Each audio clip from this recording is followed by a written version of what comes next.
2000 మందిని చంపటానికి కారకుడయ్యాడు. ఎంత బాధాకరం!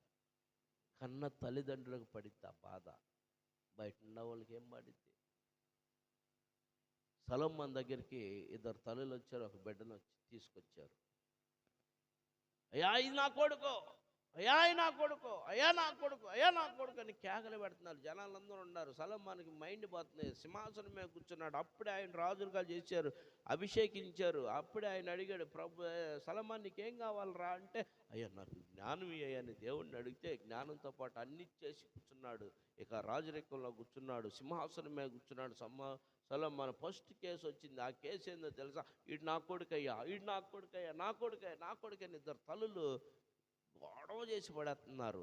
ఏం చేయాలకు అర్థం కాక జుట్టు బిక్కుంటా ఏం చేయాలరా బాబు ఈ తీర్పు అని, అయ్యా నువ్వే నాకు ఇచ్చిన జ్ఞానం కనుక నేను జ్ఞానంగా ఒక మాట చెబుతున్నాను, అది నువ్వు అంగీకరించయ్యా ప్రభు అని దేవునికి చెప్పుకొని, రే కద్దారా పండ బలమే పడుకోబెట్టండి, ఒక కత్తి తీసురా, వేసాయి 2 ముక్కలు చెర మొక్కించి పంపు అన్నాడు. వచ్చేసాడు భటుడు, తీసుకొని కత్తి తీసుకొని వచ్చేసి ఏ పోస్తున్న టయానికి వెంటనే నిజమైన తల్లి అడ్డుపడింది. వద్దయ్యా, నా కొడుకు ఎక్కడైనా బ్రతకని, నాకు లేకపోయినా పర్వాలేదు, నా కొడుకుని చంపొద్దయ్యా, దానికి ఇచ్చేసి. వద్దు, నాకు వద్దు, నా కొడుకు కాదు, ఇచ్చేసేవాడు, దానికి ఇచ్చేసి. నాకు వద్దులే అయ్యా, నా కొడుకే ఎక్కడైనా బ్రతుకుతాడు, దాని దగ్గర ఉన్నా బతుకుతాడు, నా దగ్గర ఉన్నా బతుకుతాడు, నాకు వద్దు, దానికే ఇచ్చేయ అని అన్నది తల్లి, నిజమైన తల్లి. 9 మాసాలు మోసి పెంచి కన్న తల్లి ఇచ్చేయి అంది. చూసావా? మరి కూడా 9 నెలలు 9 మాసాలు మోసి పెంచి గర్భాన్ని పెంచి మోసి భరించి నొప్పుల్ని భరించి ఆ బిడ్డని బయటికి తీసుకొచ్చినాక ఆ బిడ్డని ఎవరికి అప్పగిచ్చింది తెలుసా? సర్వమానవుల కొరకు అప్పగిచ్చేసింది. సర్వమానవుల కొరకు ప్రాణం పెట్టడానికి అప్పగిచ్చింది. సర్వమానవుల కొరకు శ్రమ పెడటానికి అప్పగిచ్చేసింది.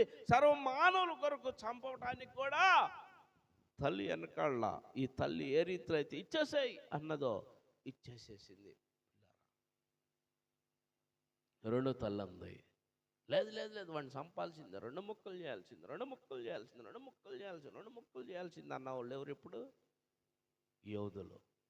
లేదు, యేసుని సిలువు పంపాలా, యేసుని సిలువు పంపాలా, యేసుని సిలువు పంపాలా, యేసుని సిలువేయాలా, బరబ్బాని విడిచిపెట్టాలా, యేసుని సిలువేయాలా, బరబ్బాని విడిచిపెట్టాలా, యేసుని సిలువేయాలా అంటూ కేకలు పెట్టింది ఎవరు? స్వజనులే.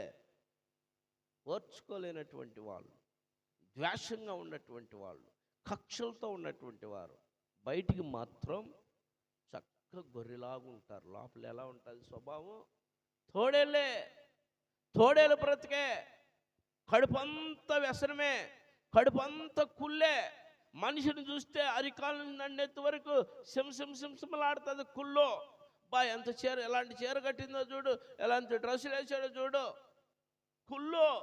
ఏదైనా తింటున్నా కుళ్ళుతో జీవిస్తున్నటువంటి వాళ్ళు పైకి మాత్రం గొర్రెలాగా ఉంటారు, కానీ తోడేళ్ళు స్వభావం. అందుకని యేసు ప్రభు ఖండితంగా చెప్పాడు, మీ మధ్యలోకి తోడేళ్ళు వస్తాయి.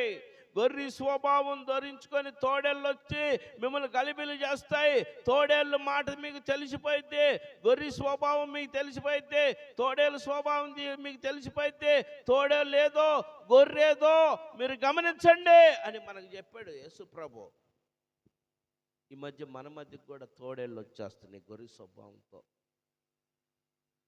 తోడేళ్ళు వచ్చి గలిబిలి చేసేస్తున్నాయి. పిల్లారా, గొర్రె స్వభావం ధరించుకొని తోడేళ్ళు వచ్చి గలిబిలి చేసేస్తున్నాయి మనల్ని కూడా. అర్థం చేసుకోలేని పరిస్థితిలో మనం ఉన్నాం. ఏది మంచిది ఏది చెడ్డది అనేది అర్థం చేసుకోలేనటువంటి పరిస్థితిలో ఉన్నాం. నా ప్రియమైనటువంటి దేవుని బిడ్డలారా, మంచిని ఎప్పుడు మంచిగానే ఉండిద్ది, గుర్తుపెట్టుకో. మంచి ఎప్పటికీ మంచిగానే ఉంటుంది, చెడ్డది ఎప్పటికీ చెడ్డదిగానే ఉంటుంది, చెడుగానే ఉంటుంది. నీ ప్రాణమైన మంచిని విడిచిపెట్టబాకు. నీ ప్రాణం పోయేంత వరకు, నీ ప్రాణం మీదకి వచ్చిన నువ్వు మంచిని విడవకుండా ఉన్నావంటే ఆ మంచి నిన్ను బ్రతికిచ్చిద్ది. నువ్వు ప్రాణం పోయేంత వరకు మంచి కోసం నిలబడ్డావంటే ఆ మంచి నిన్ను బ్రతికించింది. చెడు ఎక్కువ కాలం ఉండదు, తక్కువ టైంలోనే విజృంభించింది చెడు. తక్కువ టైంలోనే ఎక్కువగా